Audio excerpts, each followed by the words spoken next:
For hundreds of women each year, this shelter is a refuge. Yeah, so this is our quiet room. We've been allowed inside Bryony House, Nova Scotia's largest shelter for women and children fleeing domestic violence, to demystify what it's really like here.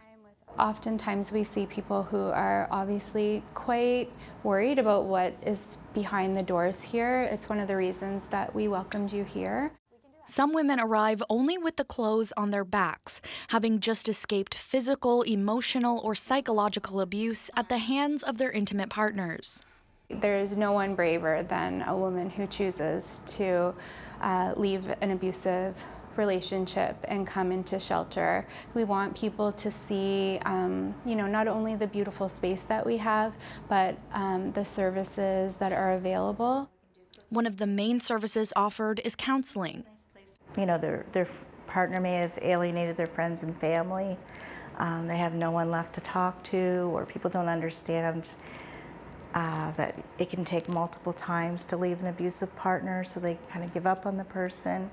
Residents can stay at Bryony House for around 2 months, but sometimes their stay is extended due to a lack of affordable housing in Nova Scotia. Well, unfortunately, with today's market, sometimes it's hard for women to leave. They look at the price of housing and it's just astronomical. The shelter is almost always at capacity with a wait list. So this is one of our family rooms. We have 24 bedrooms in the shelter. We usually have around 35, but we can go up to 40 people in the shelter. When one family moves out, another moves in.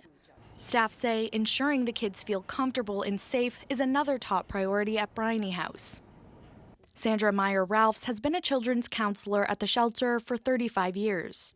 When they're trying to grow in an environment where there's coercion and unpredictability, it doesn't really bode well for really healthy growth in a child's development. She says witnessing intimate partner violence impacts children immensely, and it can even become generational. I am here long enough that I have seen children that I took to the playroom when they, years ago, come in as adult residents with their own children. While the end goal is to help these women and children get back on their feet and start their new lives, Shepherd says past residents will always be welcome at Bryony House.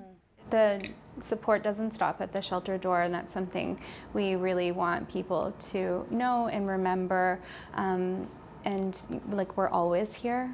Women in the Halifax area experiencing intimate partner violence who are in need of emergency shelter can contact Bryony House 24/7. Celina Aalders, CBC News, Dartmouth.